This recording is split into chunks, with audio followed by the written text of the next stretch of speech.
사랑하는 성도 여러분, 2월 1일 수요 공부를 시작하겠습니다. 지난주에 이어서 지금 오늘은 29절부터 이제 31절까지 말씀으로 이제 4장을 마무리하려고 합니다. 지난주에 그 27절, 28절에 있는 말씀을 같이 나누면서 하나님께서 이제 그 아론을 통해서 모세에게 이제 협력할 것을 요구하시고 아론에게 분명히 말씀하시죠. 광야로 가서 모세를 마중하라 이렇게 얘기하잖아요. 그런 만남을 통해서 하나님은 모세 혼자 보내지 않으시고 모세의 그런 약한 부분을 알고 계시기 때문에 그것을 채울 수 있는 아론이라고 하는 사람을 붙여주게 됐고, 비록 혈육적으로는 형이었지만 그 아론은 철저하게 하나님 앞에 섬김을 갖습니다. 정말 하나님의 뜻에 조금 더 토를 다하지 않습니다. 저는 그래서 모세도 위대하지만 우리가 보통 모세와 아론을 얘기할 때 모세는 영적인 사람, 아론은 좀 육적인 사람을 표현해서 아론이 조금 많이 부족하다고 이렇게 저도 이제 그렇게 생각을 많이 해왔거든요. 그러나 한편으로 보면 아론이 굉장히 좀 물론 사람과의 관계에 대한 부분을 중요시 여겼던 사람이라 모세처럼은 정말 하나님 중심 절대적인 신앙을 갖고 있는 부분에서는 또 약한 부분이 있을 수 있어요. 그러나 아론이 어느 하나 하나님 앞에 토를 달았다는 말이 없어요. 왜 그래야 됩니까? 모세에게 찾아오라고 해서요. 왜 제가 모세를 섬겨야 됩니까? 모세의 대언자가 왜 되어야 됩니까? 라고 하는 말조차가 없어요. 하나님께서 하라고 그러니까 아론은 그야말로 순종하거든요. 저는 우리가 신앙생활 해나가는 데 있어서 좀 토를 다는 신앙이 되지 않았으면 좋겠어요. 왜 그래야 되나? 그런 것들이 물론 말씀을 통해서 말씀에 대한 부분 가지고 얘기하는 건 참 좋은 부분인데, 말씀과 상관없이 다 자기들의 어떤 감정, 자기들의 어떤 생각, 경험에 의존해서 그렇게 토를 다는 모습들은 잘못하면 하나님의 뜻을 거스릴 수가 있기 때문에 그렇습니다. 아론과 같은 신앙을 가지십시오. 아론처럼 하나님께서 도저히 내가 육신적으로는 받아들이기 힘든 내용이지만, 그러나 하나님께서 하나님의 그 거대한 계획 속에 하나님이 나를 사용하시기를 원하신다면 그것이 내 상식과 내 경험에서는 도저히 받아들이기 힘들어도 하나님의 말씀 앞에 먼저 순종하는 마음, 그것이 바로 아론이 가졌던 마음이거든요. 그리고 하나님은 그 아론의 모습을 보면서 아론에게 어떻게 합니까? 단순히 모세의 보조 역할을 맡겼던 이 아론으로 하여금 어떻게 합니까? 제사장의 시조가 되게 하시죠. 그리고 아론의 모든 후손들은 그때부터 제사장의 반열에 서게 되는 겁니다. 놀라운 일이죠. 놀라운 일. 처음부터 아론이 제사장이 되는 그런 어떤 하나님의 계획 속에 있었던 건 아니에요. 다만 아론이 정말 하나님의 말씀에 순종하고 그렇게 헌신했더니 하나님이 그를 제사장의 반열에 세우셨다라고 생각한다면, 우리가 하나님을 섬기는 데 있어서 역할이라는 것이, 물론 누구나 다 모세의 역할을 하고 싶겠죠. 누구나 다 모세의 역할을 하고 싶지 아론의 역할을 하고 싶은 사람은 별로 없을 겁니다. 그런데 모세일 수 있었던 이유는 바로 아론이라고 하는, 정말 모세의 그 가장 부족하고 연약했던 부분을 채워줬던 아론과 같은 존재가 있었기 때문에 가능했던 것이거든요.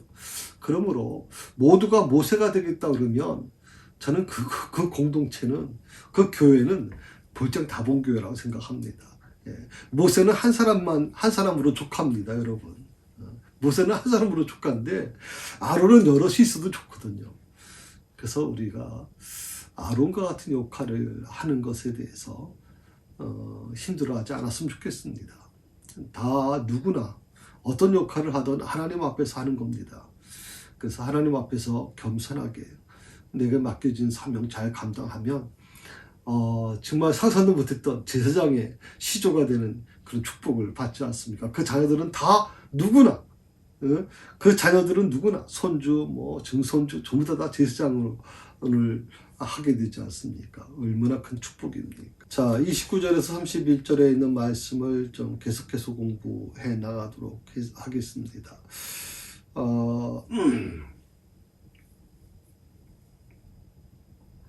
오늘 지난주에 조금 그 말씀을 하다가 제가 시간상 이제 마무리했는데,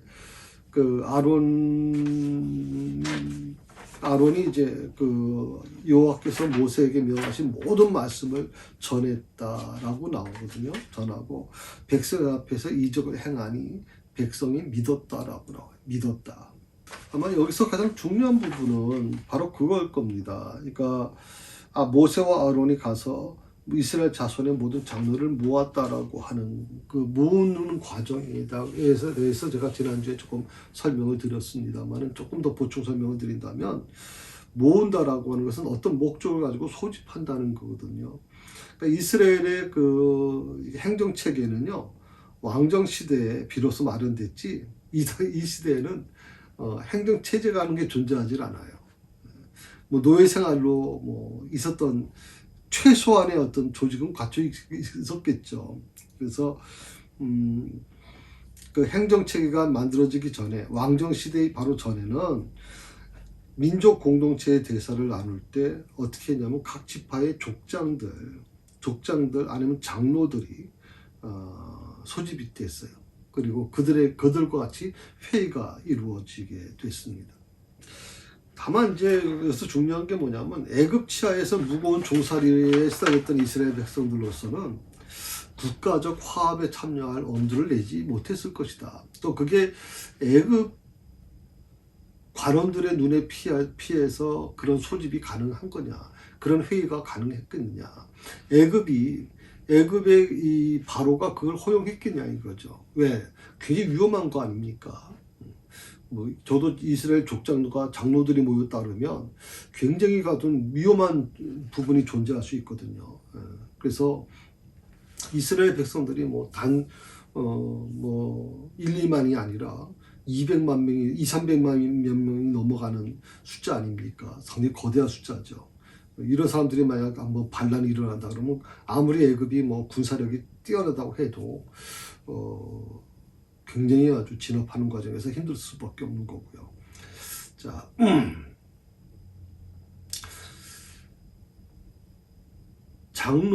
족장과 장로들과 또 이스라엘 백성들이 한 곳에 모일 수 있었다.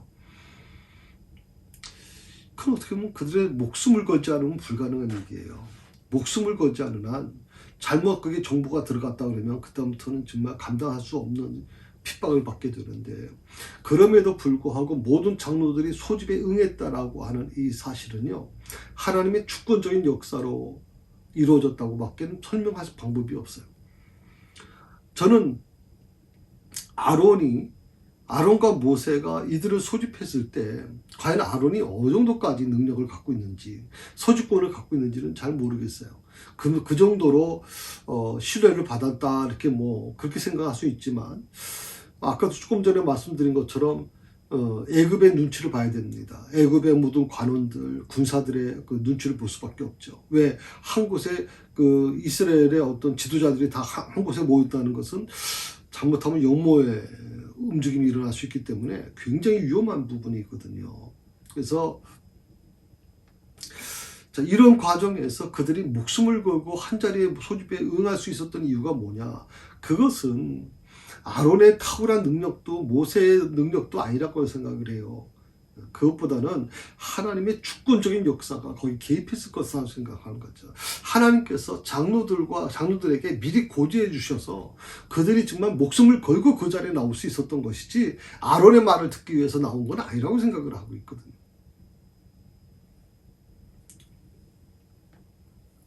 그리고 이 장로회의가 결국 이스라엘의 운명을 완전히 바꾸는 하나의 전환점이 되지 않습니까? 특별히 여기서 중요한 게 뭐냐면, 아론이 여호와께서 모세에게 명하신 모든 말씀을 전했다. 백성 앞에서 이적을 행했다라고 나오는데 아론이 전했다라고 얘기하는 과정에는 모세의 대원자로서의 역할이 이제 시작됐다고 보는 거죠. 그리고 자신의 의지보다는 모세의 말, 그 모세의 말은 곧 뭐예요? 하나님의 계시란 말이죠. 그 하나님의 계시를 그러니까 동생의 말을 하나님의 계시로 받아들이는 거예요. 참 이건 결국 누누이 제가 말씀을 드리지만 사실 혈육에 대한 부분, 그것도 손 위에 있는 사람분의 얘기가 아니라 손 밑에 있는 동생의 말을 듣는다는 게 결코 쉬운 게 아니에요. 이거 저는 솔직히 말씀드려서 참 이거는 뭐라고 표현하면 좋을까요? 감이 있는데 그 감이 정말 제대로 잘 익지 못하면요 떨잖아요.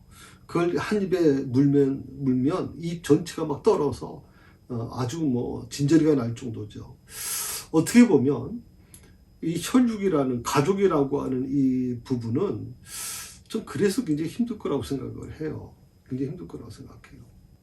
모세의 말을 하나님의 계시로 받아들였고 그 아론은 자신의 의지보다는 그 모세의 말을 백성들에게 전하는 그런 어떤 역할을 감당한 것이거든요. 여기서 복음 사역자의 철칙이 발견될 수 있는데 그게 뭐냐면 메신저로서의 역할이에요. 메신저. 그러니까 전하는 메시지, 전하는 어떤 메시지의 어떤 권위 아래 놓인다는 건데 메신저가 스스로 자기가 모든 걸 하는 게 아니에요. 메신저는 자기가 전하는 메시지의 어떤 권위 아래 존재하는 거예요. 그러니까 하나님께서 아론에게 모세의 권위에 대한 얘기를 해주잖아요. 모세의 말을 전하는 역할을 너가 하는 것이다. 그렇게 얘기하잖아요. 너에게 있어서 하나님은 바로 모세다라고까지 설명할 정도였거든요. 참 이건 굉장히 어떻게 보면 하나님께서 질서를 잡아주신 건데 형 아론이 모세의 말을 하나님의 말씀으로 들었다. 계시로 듣고 있다라고 하는 것은 굉장히 아주 저는 모세도 물론 대단하지만 아론도 참 존경할 만한 분이다 생각이 듭니다. 그게 또 아론이 지금 누누이 말씀드리지만 아론의 그런 모습이 겸손한 모습이 하나님의 마음을 감동시켰다고 저는 생각을 해요. 그래서 우리가 항상 모세와 아론을 얘기할 때 아론을 조금 더 후대시키는 모세는 대단한 분으로 생각하고 아론은 뭔가 좀 후대시키는 경우가 있는데 아론도 참 대단한 분이라는 말씀을 제가 드리고 싶은 거예요. 자, 그리고 31절의 말씀에 보니까 백성이 믿으며 여호와께서 이스라엘 자손을 돌아보시고 그 고난을 감찰하셨다 함을 듣고 머리 숙여 경배하였다. 백성이 믿었다. 애굽의 바로는요, 하나님이 택하신 이스라엘을 육체적으로는 노예로 전락시켰어요.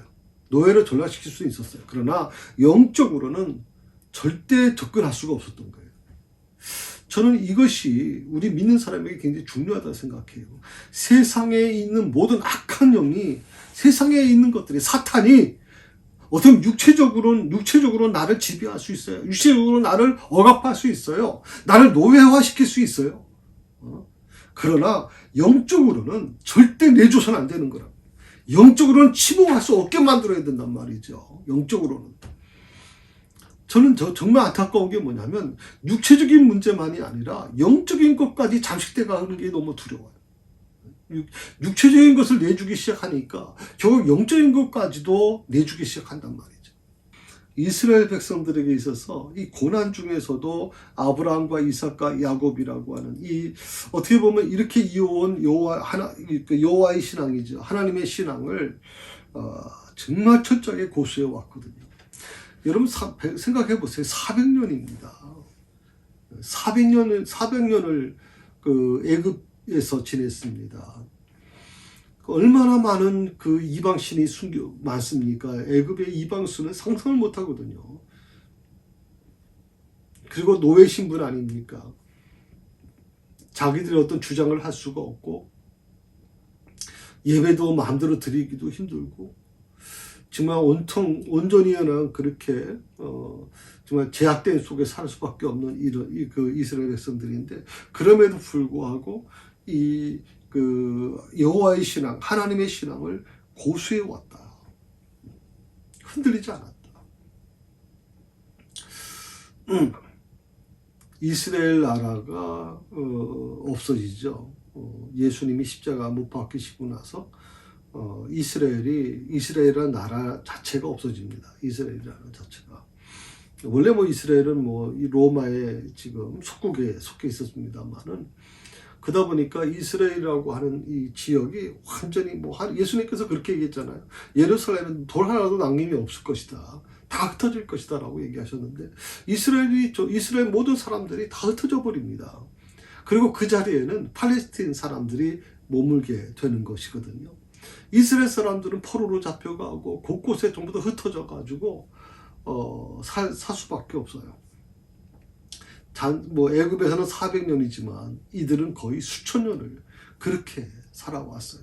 지역도 다르고 언어도 다르고 또 관습도 풍습도 다른 곳에서 그들은 그렇게 흩어져 살아왔어요. 그러면 우리가 생각할 때는 그럼 이스라엘이라고 하는 이 전통성이 다 무너졌겠네. 이스라엘이라는 전통성이 어디 있겠어요, 여러분? 전통성이 없겠죠, 이제. 그런데 이스라엘 나라가 세워지지 않습니까? 1940 몇 년도에 세워지죠. 45년도인가 6년도에 이제 세워지게 되는데, 그 이스라엘이라는 국가가 세워지면서 그 이스라엘 유대인들이 모여들기 시작하거든요. 러시아에 있는 유대인이 오고 저쪽 터키에 있던 유대인들이 오고 미국에 있던 유대인들이 가고 또 유럽에 있던 유대인들이 가고 그래서 그곳에 200만 명이 모여들어요. 사실 아무것도 없는 곳에서 모여든 거잖아요. 정말 허허벌판에서 그들은 그 간이 건물 쳐가지고 그곳에서 정말 그들의 초창기 얘기 들어보면 우리가 얘기할 때는 기프츠라고 해서 그런 어떤 정말 기적과 같은 그런 어떤 집단 생활이니까 특히 총리까지 했던 사람이 그 기프츠에 들어가서 같이 일하면서 같이 거기서 동고동락하는 모습을 보면서 대단하다 생각할지 모르지만 그들의 초창기 생활은 정말 그야말로 정말 자유를 얻기 위해서 모든 것을 희생한 삶이에요. 제1세대는. 제일 이스라엘 백성들이 두려워했던 게 뭐냐면 히브리어를 그들이 알겠어요. 다 잊어버렸을 것이다. 유대인의 모든 관습 또 신앙관도 그렇고 다 사라졌을 것이다. 또 독일에 있던 또 저기 폴란드에 있던 그래도 그 유대인들 중에서는 그래도 좀 정통성을 갖고 있던 이 유대인들조차도 600만 명이 다 가스실에서 죽지 않습니까? 그러다 보니까 유럽에 유대인을 보기가 힘든 거예요. 유대인을 찾기가 힘들어요. 근데 어떻게 그 많은 유대인들, 수백만의 유대인들이 글로 모여들었는지 대단하다는 생각이 들어요. 그런데 그렇게 오랫동안 2000년 동안 흩어져 있었음에도 불구하고 그들이 모여서 물론 언어를 잃어버린 사람도 물론 있어요. 그런데 놀랍게도요. 히브리어를 고수하는 사람들이 생겼거든요. 그리고 그들이 2000년 동안도 유대인의 신앙, 여호와의 신앙을 잃어버리지 않고 유지하고 있었단 말이죠. 정말 놀라운 거죠. 상상을 못하는 거예요. 지금도 많은 사람들이 얘기를 해요. 한 민족이 나라가 없이 흩어져가지고 2000년 동안은 그 민족성을 지킨다는 거, 언어를 지킨다는 거, 그리고 그들의 신앙을 지켜나간다는 거, 이거 대단하다고 얘기하거든요. 지금 대단하다. 이스라엘 백성들이 바로 그랬다는 거예요. 지금. 그래서 여기서 백성들이 믿었다라고 하는 이 부분, 비록 바로가 육체적으로는 이스라엘 백성들을 노예로 전락시킬 수 있었지만 영적으로만은 범접할 수 없었다. 이스라엘 백성들을 개조시킬 수 없었다라고 얘기를 하는 거예요. 그것은 이스라엘 백성들이 고난 중에서 아브라함과 이삭과 야곱 그리고 야곱의 12아들을 이어서 이후 몇 년이 이어온 이 여호와의 신앙, 하나님의 신앙을 고수해 왔기 때문에 가능했던 것이다. 모세가 애굽을 떠날 때 사실은 같은 동족에서 신뢰를 얻지 못했어요. 오히려 살해한 것을 신고당할 뻔했죠. 그러나 그가 40년 만에 다시 돌아왔을 때는 백성이 모세를 신뢰합니다. 그러니까 어떻게 보면 모세라는 사람을 이스라엘 백성들이 물론 옆에 아론이 있었지만 그래도 이스라엘 백성들이 모세를 과연 얼마큼 신뢰했을까? 그런데 하나님께서 이스라엘 백성들의 마음을 준비시켰다밖에 설명이 안 돼요. 하나님께서 이미 이스라엘 백성들의 마음을 준비시킨 거예요. 아까도 말씀드렸지만 장로들이 거기에 모였다, 회의에 참여했다. 이스라엘 지역의 회의인데 이것은 만약에 애굽의 귀에 들어가면, 애굽의 그 바로의 귀에 들어가거나 군사들의 귀에 들어가면 이건 아주 정말 전멸당할 수 있는 위기예요, 지금. 그럼에도 불구하고 그들이 목숨을 걸고 그 자리에 회집에 참여했다는 것은 뭘 의미하는 거예요? 하나님이 그들의 마음을 변화시키지 않았으면 불가능했다는 거거든요. 아론이 초청해서 모세가 초청한다고 그들이 왔겠어요, 여러분? 생각해 보세요. 얼마나 위험한 자리인데 거기로 왔겠어요. 그것은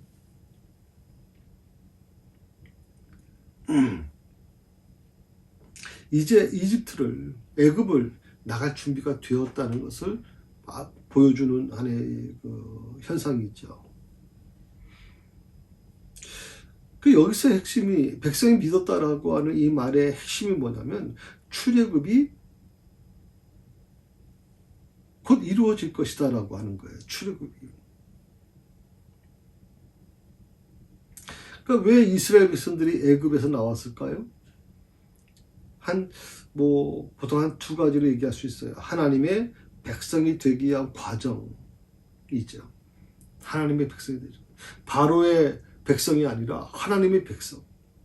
죄의 노예가 아니라 정말 자유인으로서, 하나님의 자유인으로서, 하나님의 자녀로서 당당하게 살아가기 위해서 하나님이 선택한 민족, 아브라함에게 약속하신 것처럼 너의 자손을 하늘의 별처럼 바다의 모래처럼 그렇게 번성시켜 주겠다는 그 약속을 이루기 위해서, 그래서 애굽을 나왔단 말이에요. 두 번째는 궁극적으로는 예배 드리려고 나온 거예요. 이스라엘 백성들이 분명히 얘기하죠.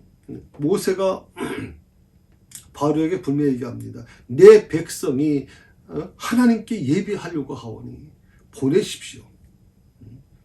그렇게 얘기하지 않습니까? 예배 드리려고 하는 말이 그 거짓말이 아니에요.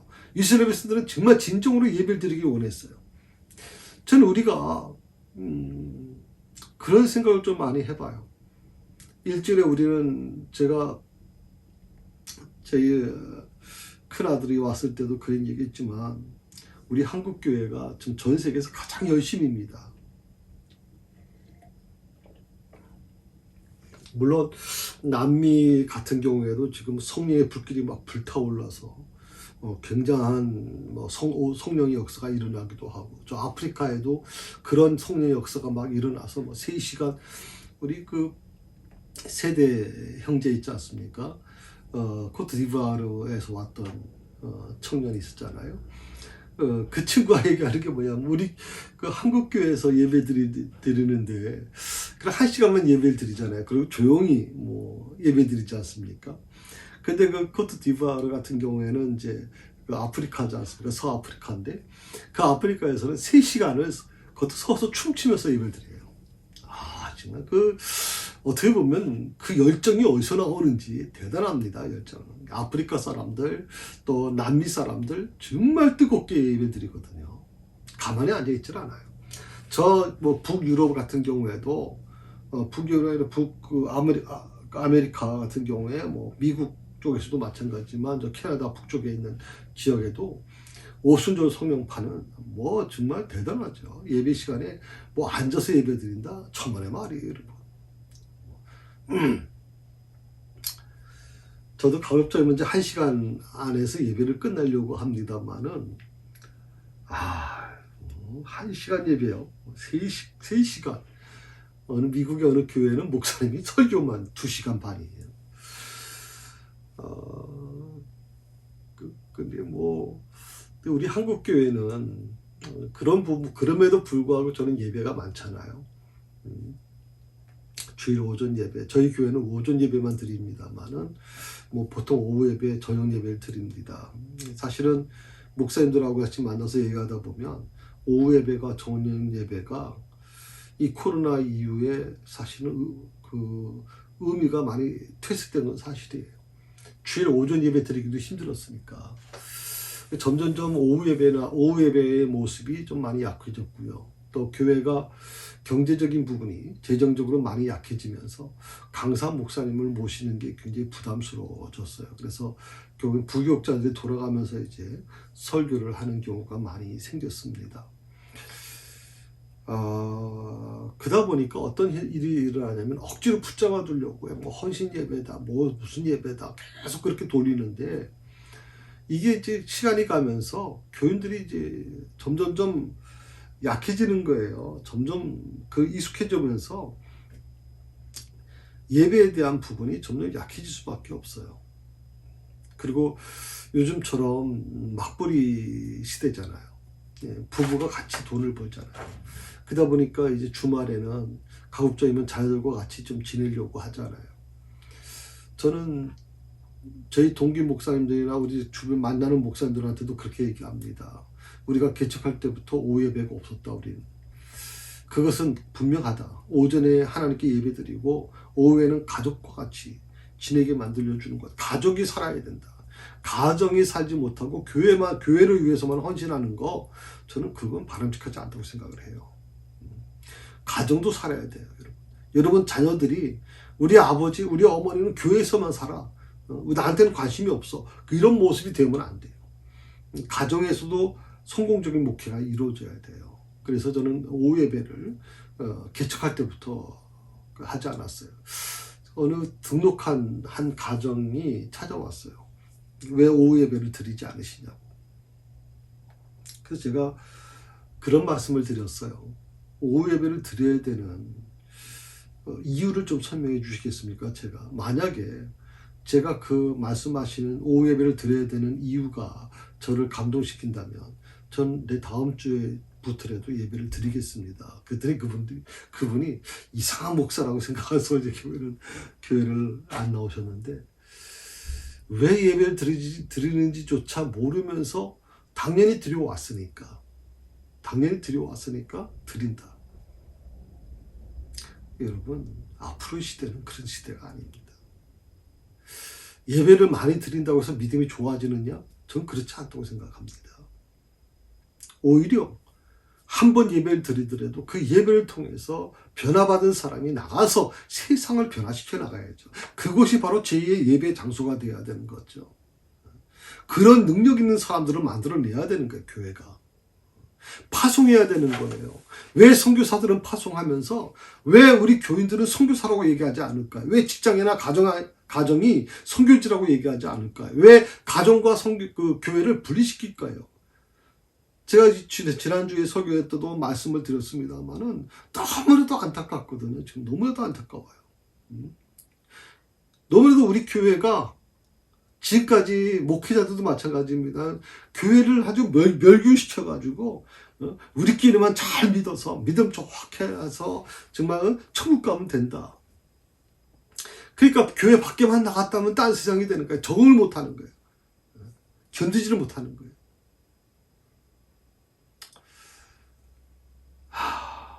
그래서 저는 교회 안에 붙잡아 두려고 하질 않아요. 여러분이 교회 밖에 나가서 더 당당한 모습으로 살아가야 돼요. 이스라엘 백성들이 어떻게 보면 그들은 이스라엘 땅 안에 있을 때보다도 밖으로 흩어져가지고 더 강력한 힘을 갖게 됐어요.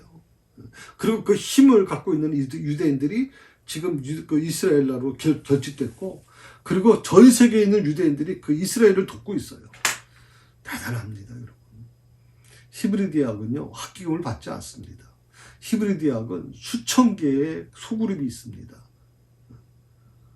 대학생들이 그룹되어 있는 게 수백 수천 개가 있습니다. 그곳에 수많은 돈이 지급됩니다. 어떤 대가도 바라지 않습니다. 어떤 결과도 원치 않습니다. 다만 내가 이런 걸 연구하려고 그럽니다.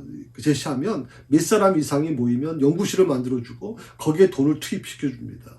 그리고 그 결과에 따라서 결과가 실패하더라도 책임을 묻지 않습니다. 그러니까 여러분 생각해 보십시오. 이스라엘 그 족반 나라에서 그 어마어마한 전 세계를 지배하는 그 기술들이 다 나오지 않습니까? 놀랍죠. 지금 팔레스타인에서 그 공격하는 미사일 또 뭐 그런 것에 거의 90%, 95%를 다 격추시켜 버리지 않습니까? 아이오돔이라고 하는 게 그거 아니에요. 전 세계에서 이스라엘만이 갖고 있는 거. 대단한 거죠, 지금. 날아오는 미사일의 95%를 다 격추시켜 버릴 수 있다. 야, 근데 그 아이언돔이 정말 군사 과학자들, 정말 그런 사람들에 의해서 만들었느냐? 아니에요. 히브리 대학 안에 있는 한 대학생들의 연구팀에서 만들어졌어요, 여러분. 그리고 그게 발전돼서 교는 국가를 책임지는 어마어마한 기술이 만들어진 거거든요. 그래서 히브리 대학 우리 조카애들도 다니고 있습니다만, 외조카애들도. 거기 졸업하게 되면 대부분 미국에서 스카우트해 가요, 전부. 근데 그 히브리 대학, 제가 말씀드리고 싶은 것은 히브리 대학에 있는 모든 비용은 다 무료예요. 단 한 푼도 안 받아요, 여러분. 어떻게 그게 가능하냐? 전 세계에 있는 유대인들이 히브리 대학을 돕는 겁니다. 우수한 인재를 키워내는 거예요. 우수한 인재. 자, 두 가지입니다. 이스라엘 백성들이 애굽에 나왔던 이유는 하나님의 백성이 되고자 하는 과정이었고, 또 하나는 예배를 드리려고 나온 것이다. 그러니까 이스라엘 백성들이 애굽을 나올 때 예물을 가지고 나오잖아요. 그 폐물을 가지고 나오거든요. 물론 이제 뭐 유대인 애굽 사람들이 종으로 있던 사람들이 요구했죠. 우리가 지금 나가려고 그러는데 우리의 분깃을 달라. 그래가지고 받아 나오기도 하고 모든 폐물을 좀 더 가지고 나오거든요. 근데 그들이 가져오 나온 이 모든 폐물을 광야에서 그 폐물이 무슨 소용이 있어요? 제가 그런 얘기를 좀 들었습니다. 네팔이 전 세계에서 가장 행복 지수가 높은 국민이라고 그렇게 얘기했거든요. 나라다. 근데 얼마 전에 다시 이 통계가 나왔는데 네팔이 그 통계 그 수치 중에서 제일 낮은 곳에 놓여져 있어요. 아니 제일 높아 1등을 유지하던 네팔이 왜 갑자기 또 제일 밑으로 추락했나 보니까 네팔에 이제 SNS라든지 또 인터넷이라든지 이게 좀 보급이 된 거예요. 그러다 보니까 뭘 봅니까? 상대적인 걸 보는 거죠. 다른 나라 젊은이들, 다른 나라 사람들이 살아가는 과정을 본 거예요. 그러면서 그 상대적인 것을 보다 보니까 그전에는 가장 행복하다고 생각을 했는데 상대적으로 생각해 보니까 우리는 굉장히 못 사는 사람이고 못 사는 민족이고 이렇게 느껴지면서 이 행복감이 박탈당해 버렸어요. 남과 비교하는 게 가장 힘들어요, 사람. 저는 목회하면서요, 사람들이 새사랑교회 어떻게 바라보던 저는 이 새사랑교회가 행복해요. 우리 성도들 숫자가 많지 않아도 이들이 행복해요.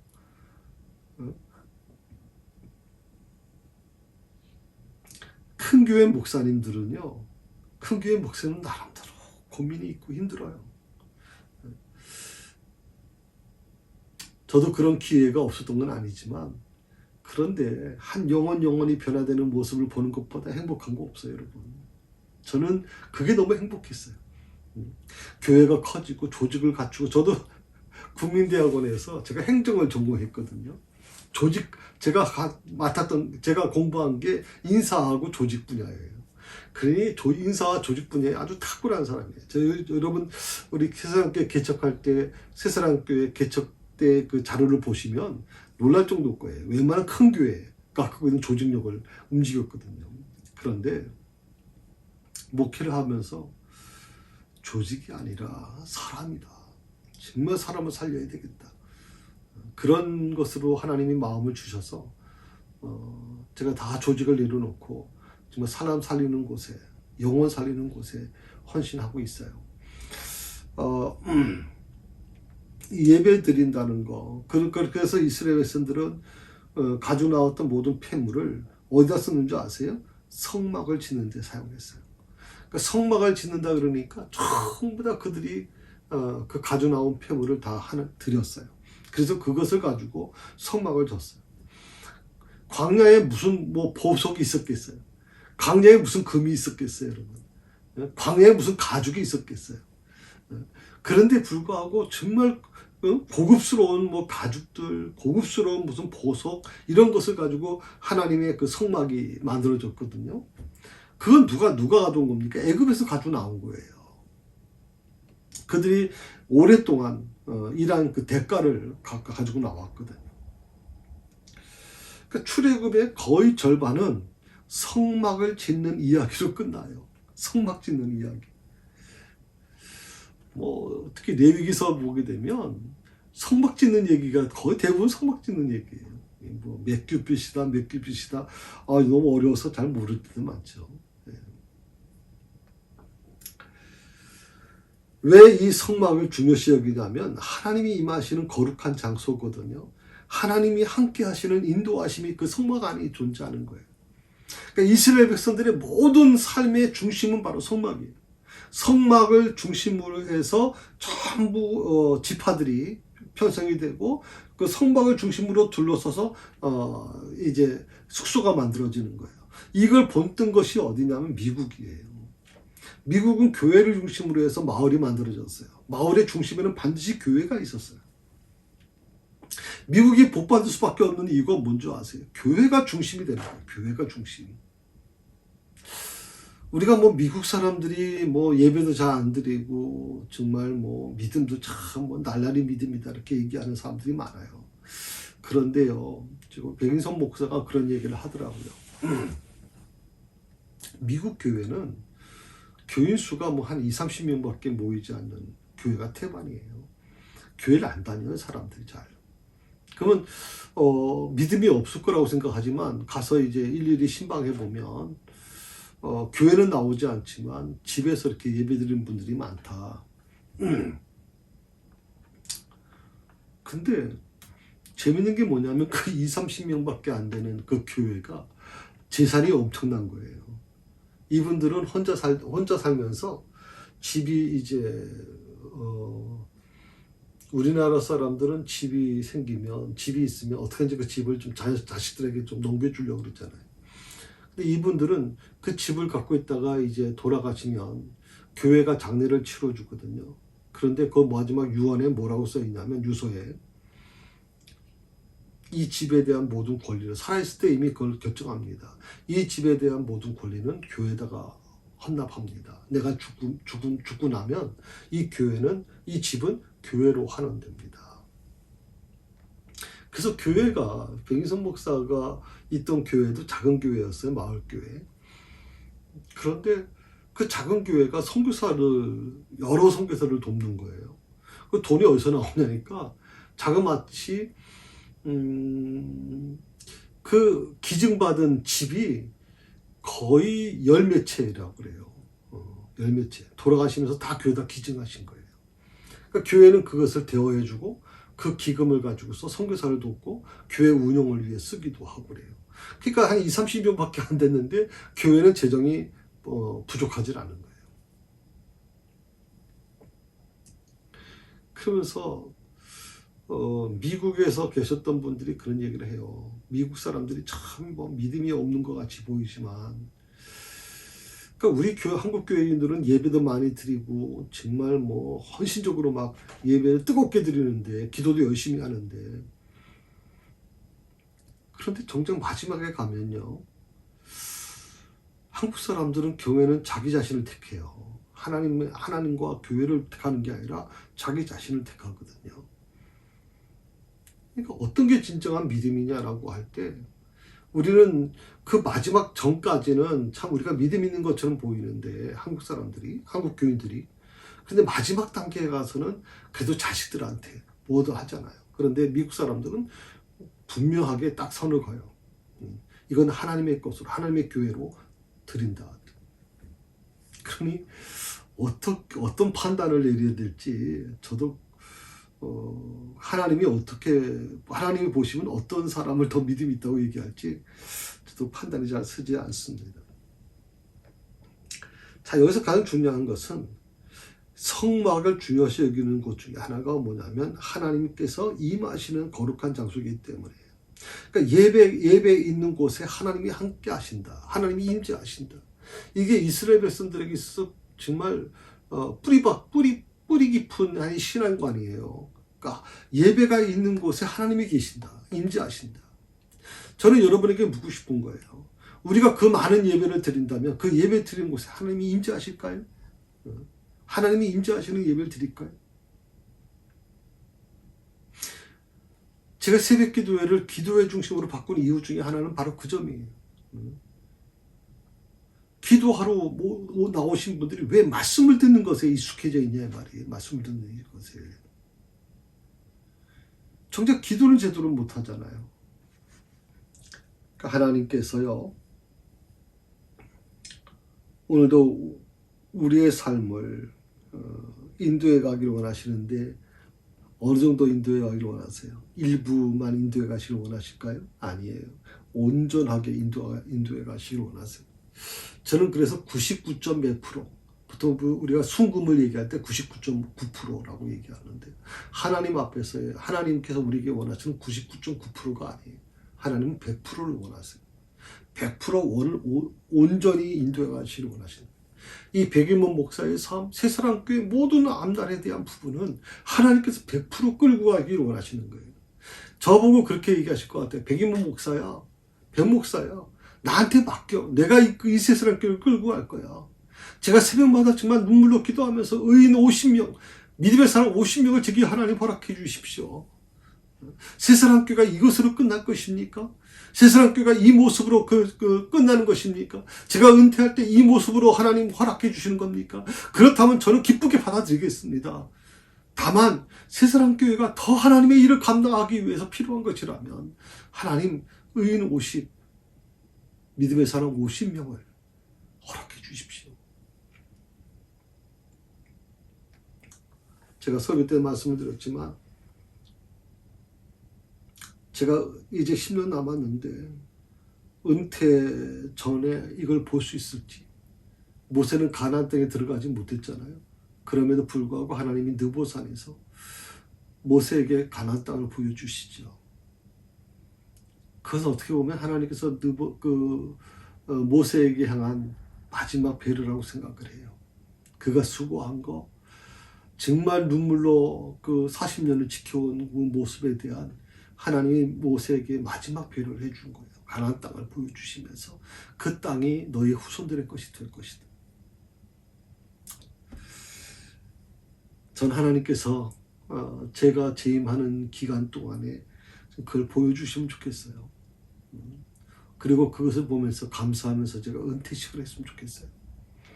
제 후임자에게는 그런 안정된 교회의 모습을 가지고 넘겨줬으면 좋겠다 하는 마음을 제가 가져요. 그러기 위해서 저는 그렇게 기도합니다.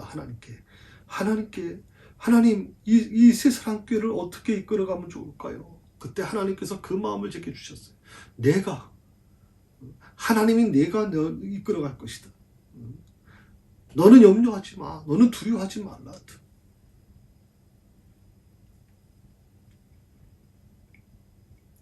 하나님은요, 하나님의 뜻에 합당하게 이끌어 가실 것이고, 우리 새사랑교회를 또 우리 성도들의 모든 가정의 모든 일터에 가장 행복한 길로 인도해 주시길 원하고 계신다고 저는 믿어요.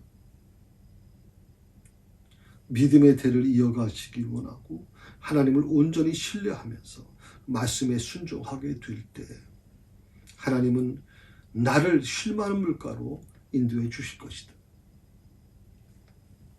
이 믿음의 대를 이어간다는 게 중요해요. 여러분, 믿음의 대. 그래서 자녀 구원을 위해서 여러분 기도하셔야 돼요. 통곡하셔야 돼요. 예수님께서 자신을 위해서 우는 여인들을 향해서 어떻게 했어요?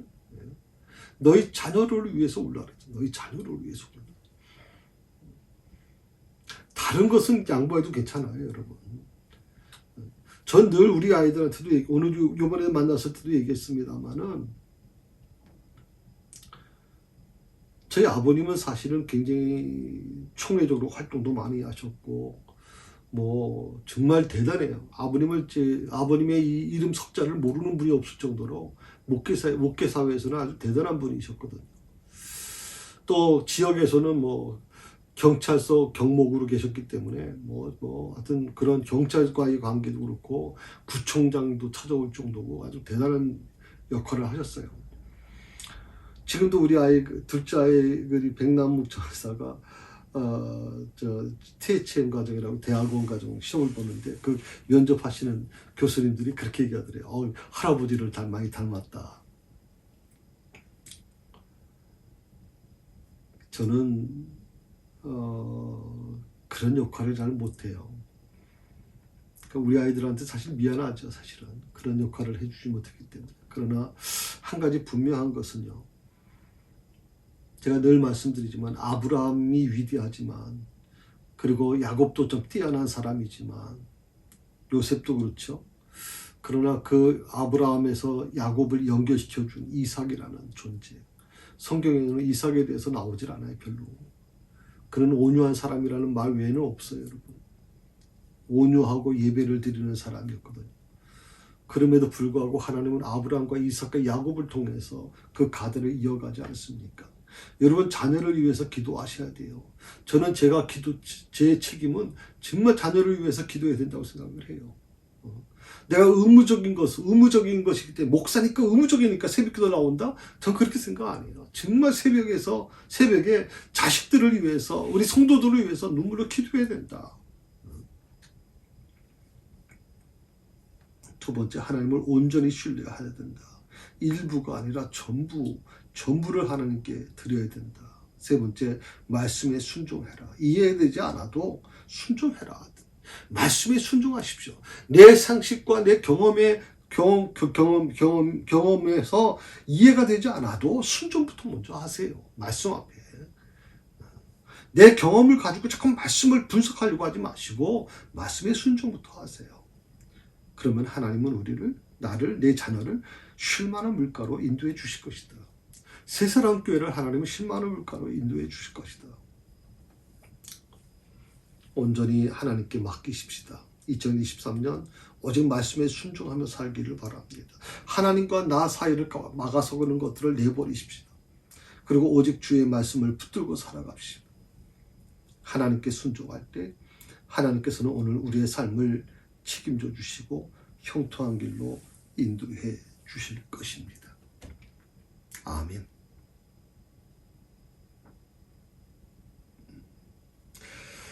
예, 4장에 있는 말씀을 오늘 마무리했습니다. 다음 주에는 5장에 있는 말씀을 나누게 될 것입니다. 그래서 23절까지 돼 있어요. 그래서 5장의 말씀은 이제 모세와 아론이 이제 바로 앞에 서게 되죠. 그리고 바로와의 본격적인 이제 줄다리기가 시작되고 있거든요. 아주 스릴 넘칩니다. 그래서 여러분과 같이 그런 현장으로 같이 가도록 하겠습니다. 4장의 말씀을 좀 여러분이 깊이 묵상하면 좋겠고, 다음 주에 좀 4장에 있는 말씀 중에서 좀 중요한 포괄적인 거 약간 설명을 드리고 이제 5장을 공부할 텐데, 그런 은혜가 항상 여러분과 함께 동행하시기를 바랍니다. 기도하십시다. 4장의 말씀을 마쳤습니다. 하나님, 출애굽기 4장을 통해서 주시는 이 말씀을 깊이 묵상하며 특별히 아론과 모세와의 관계 속에서 아론이 혈육으로 손위 사람임에도 불구하고 동생인 모세에게 철저히 순종해 나가는 모습을 보면서 정말 하나님 혈육 관계에서보다도 오직 하나님의 종으로서 대하는 이 모습을 보면서 우리가 어떻게 육적인 모습이 아닌 영적인 삶을 살 것인지를 다시 한번 아버지 결단하는 시간이 될 수 있도록 인도하여 주옵소서. 감사합니다. 오늘도 이 말씀을 주신 것을 감사합니다. 우리가 배운 이 4장의 말씀이 온전히 우리 삶을 지배하고 우리의 모든 신앙을 회복시켜 나가는 귀한 말씀이 되기를 간절히 원하오며 예수님의 이름으로 기도드립니다.